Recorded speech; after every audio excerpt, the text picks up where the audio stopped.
Welcome to Sharda હેજોબ. નમસ્તે બાળમિત્રો. આજે આપણે કરીશું ગુલાલ ગુજરાતી પાઠ્યપુસ્તક 6નું કાવ્ય એક મંગલ મંદિર ખોલો.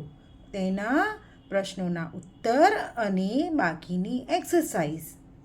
ચાલો કરીએ. પ્રશ્નોના ઉત્તર લખો. પ્રશ્ન 1. કવિએ મંદિરને કેવું કહ્યું છે?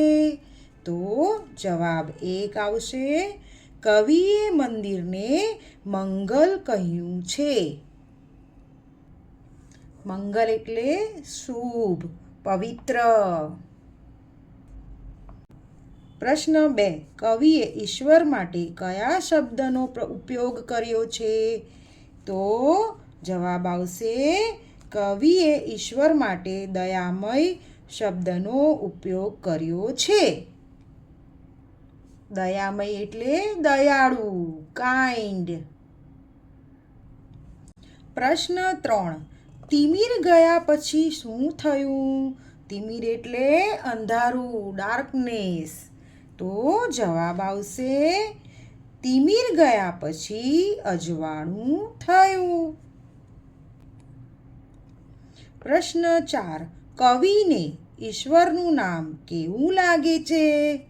તો જવાબ આવશે કવિને ઈશ્વરનું નામ મધુર લાગે છે. મધુર એટલે સ્વીટ, મીઠું. ભાષા જ્ઞાન. 1. સમાનાર્થી શબ્દ લખો. સિનોનિમ્સ. તો પહેલું છે વન. વન એટલે શું આવશે? વન એટલે જંગલ. તો જંગલ એટલે ફોરેસ્ટ. 2. દ્વાર. દ્વાર એટલે ડોર. ડોર એટલે દરવાજો. તો સમાનાર્થી શબ્દ આવશે દરવાજો.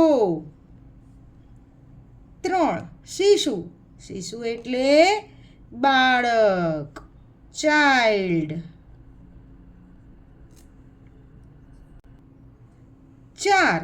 તિમિર. તિમિર એટલે ડાર્કનેસ. તો સિનોનિમ્સ આવશે અંધકાર.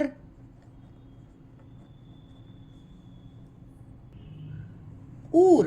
ઉર એટલે હાર્ટ. તો સમાનાર્થી શબ્દ આવશે હૃદય. 6. અમી.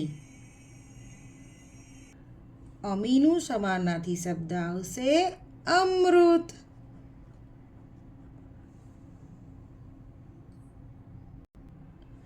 2. વિરોધી શબ્દ લખો. તો પહેલું છે તિમિર. હવે તિમિર એટલે શું? અંધકાર. તો અંધકારનું વિરોધી શબ્દ આવશે પ્રકાશ. 2. અમી. અમી એટલે શું? અમૃત. તો અમૃતનું વિરોધી શબ્દ શું આવશે? ઝેર.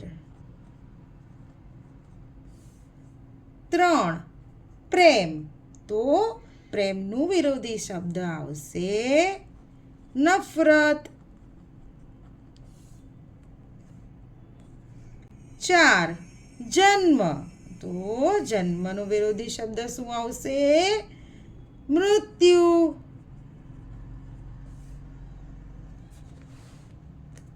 5. શુભ. તો શુભનું વિરોધી શબ્દ થશે અશુભ. 6. ભોળો. તો ભોળોનો વિરોધી શબ્દ થશે ચાલાક અથવા કપટી.